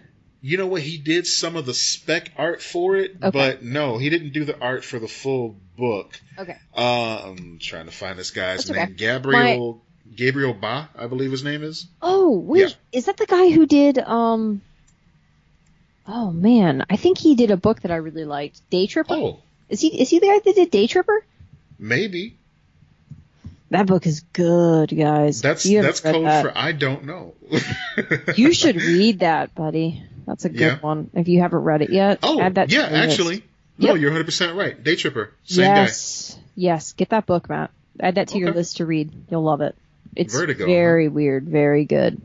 Okay. Yeah. Okay. I'll add that to the list. You might cry. Have to... I did. Oh, okay. Yeah. Wow. All right. The author of Woman World. I'm going to try to pronounce this, and I'm not going to get it right, and I apologize in advance. Aminder Dhaliwal. Oh, okay. It's difficult to pronounce. I'm so sorry. Guys, I'm the worst. But I love the book. I recommend the book. I believe you were correct with that pronunciation. And, we graciously accept tips, to try to figure this sort of thing out. Yeah. Yeah. So what are you reading now? What are you reading this week? So this week I'm reading a book that is so far entertaining. Oh, you know what? We went mainstream this week, both of us, man. We did, man. Man. I saw your pick already, so I know. So I went with a collection with Thanos Wins from Marvel. Okay. Now, this is a story kind of like, Old Man Logan, where it kind of flashes forward a little bit and tells like a story about what would happen if Thanos actually won and got everything he wanted, and Okay. Yeah, that whole thing. So they were coming out, as Marvel often does, when movies come out about certain characters, they just go ham with certain books where they will just publish as many books as they can about a certain character. I remember when the Deadpool movie was announced, like 2 months later, Marvel came out, it seemed like, with 3 different ongoing Deadpool titles. One of which was like Deadpool Classics Illustrated, where he was like in old stories and revisiting them and retelling them. Just all kind of cash-ins. But I understand they want to have something that you can hand to a casual fan and say, oh, you like the movie? Here, check this out. Yeah, so Thanos 1 was a natural fit. It was, I believe Donny Cates is the author's name. Mm-hmm. Yeah, so Donny Cates wrote it. He is currently writing the Venom book. He's very outspoken on Twitter, but in a good way. In fact, I think I passive-aggressively gave somebody a digital copy of his run on Venom because somebody wouldn't shut up about, this Donny Cates is such a progressive. Nobody buy Venom. I'm like, screw you. I'm buying 2 copies, and I'm going to give one to the next person that responds to this tweet. And I did it.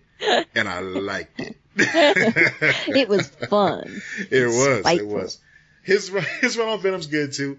But yeah, Thanos Wins is an entertaining read, and the artwork is gorgeous so far. So definitely give that a look. Yeah, I haven't read any of mine yet.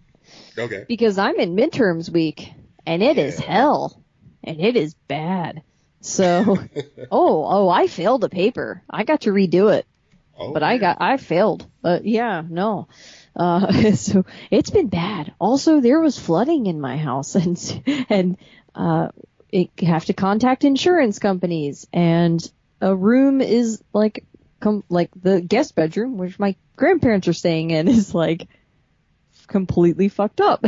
So it's been fun. It's been a good one.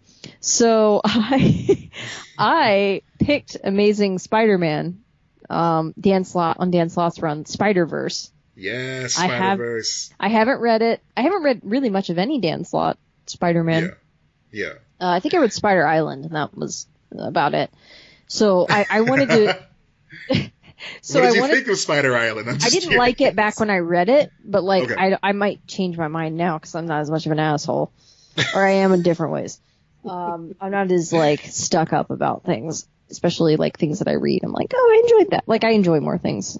If you're a jerk, you don't enjoy things. That's what I've learned in life. There you go. I mean, yeah, basically. You go into it with a bad mentality, you're never going to enjoy anything. That's true. So I haven't read it, but I wanted to give Dan Slott another shot, his Spider-Man run another shot. So I went on, because I'm doing digital for a lot of my stuff, because I'm Poe. And so I'm using my library card, utilizing that. And so I went on Hoopla and I went through his whole author page and found this. I was like, ooh, Spider-Verse. Yeah, let's see this. Let's see this crossover. So yeah, that's what I've got, and I'm going to read it. I have one more midterm, and then it's going to be a reward thing for me. Very cool. That and reading Lord of the Rings, which I'm reading for the first time in my life. Wow. Yeah, I am. Yeah. Another thing I was a jerk about that I'm these stupid hobbits and this ring and this is boring, this and that. And now I'm like, oh, you know what? This is actually very good and pleasant and very well written. Have you gotten to Tom Bombadil yet? No. I'm in Fellowship and I'm like 100 pages in. So Okay. Tell me when you get to Tom Bombadil. I want to know how you feel. So, we have a special announcement to make. A special announcement that they already know about as of downloading this, because it's going to be announced simultaneously. A simulcast, yes. Yes. What is our announcement, Matt? That's right, Alexis. It's we have artwork for our podcast now to differentiate us from the, no disrespect intended, the 50 other podcasts that have the same text generator that we use to make our logo. Guys, it was ridiculous. Matt and I were like, we need a new logo ASAP. Like, because first of all, we want to bring you all that sweet, sweet merch, and that's coming down the line. We're working on that. We're working on ways for you to help our podcast and keep us going. And we're always going to be free. Like, this is always going to be free to you, but we do want to make something here. So yeah, we were like, okay, we need to get a design. It is not the same fucking design. We kept seeing it everywhere. We weren't looking for it. We posted it. It's on our Instagram right now. You can go look at it. It's on Twitter and Facebook as well. Whatever social media you use, you can go look at this. Guys, we kept finding it. Podcasts before ours, podcasts after ours. Yeah, it wasn't even like, oh my God, all these other people. No. It's not like anyone took this. It's just we're all using it. Like, we're all using this text generator. We're not saying we're tastemakers by any means whatsoever. So, we want to give special... we want to give a special shout out to the amazing artist Jen Geezy, who you can find on Instagram under Miss Jen _illustration. You can just search for her name. Her last name is spelled Geasey. I'm sorry. Say it again. Her last name is spelled Geasey. Yes, and what I'm going to do is when we post on Instagram this episode, look, because I'm going to tag her in it. So that you can go to her page, and she is completely awesome with her commissions. Super, helpful, quick to respond, very reasonable. Like, you pay for art. Like, don't negotiate with artists and be a jerk. Like, pay for their artwork because they deserve it. I mean, if we're giving her, a recommendation right now, I'd just like to say that she's super fast, super communicative. Oh my gosh. She, was willing to try just, out of the box ideas to get this done. She made it look organic. Like, it was her idea from jump when it was a collaboration. But basically, I saw, an illustration that she did of Lupita Nyong'o from the Oscars last year and the dress that she wore. And I'm like, this is amazing. I would love to have a piece by her. I would love to have her do a piece for the podcast. So we went ahead and commissioned one from her, and here we are. Yeah, and I didn't realize that's how you found her. But I know that when we started having this conversation of, okay, we need to commission something, and we really wanted to, it wasn't strict, it wasn't like a strict rule of like we had to have a woman or a person of color or woman of color or whatever, like do it. But like we wanted to, like one thing we kind of pride ourselves with is having a diverse like team here, like with two of us. So we thought it would be really cool if we could find someone that fits our style and how we feel the podcast feels, which is like, this is a fun adventure. Like, yes. And even when it gets dark, and believe me, it does, you just listen to it. It's still like, oh my gosh, we're having fun together. And just, it embodied, like, I just love it. I can't wait. I'm going to get that shit on a mug. I'm going to get it on a sticker on my laptop when we record. I'm excited, guys. Your mug on a mug. My mug on a mug. Yeah. Our mugs on a mug. Mug on a mug. Mug on a mug. You need these mugs. You need it for coffee. I need it for tea. Because I drink tea and you drink coffee. Yeah. I'm very tired, guys. It's midterms. And on that note, I think we are going to say good night. Good night, And I feel like there was something else I was supposed to say, but I don't remember, guys. Other Well, than I love you, sweet chili babies. You need to be excellent to each other. That's right. And, we littered the whole episode with ads for Third Coast. So come on down to Third Coast Comics. Get you some comic books. Yeah. Do it. Yeah. Sponsor the Graphic Novel Challenge. That's right. Yeah, so thank you guys so much for listening. Please tell your friends about us. Please tell your foes about us. Please. Please rate, review, and subscribe. All of those things. It helps us a lot. All of those things.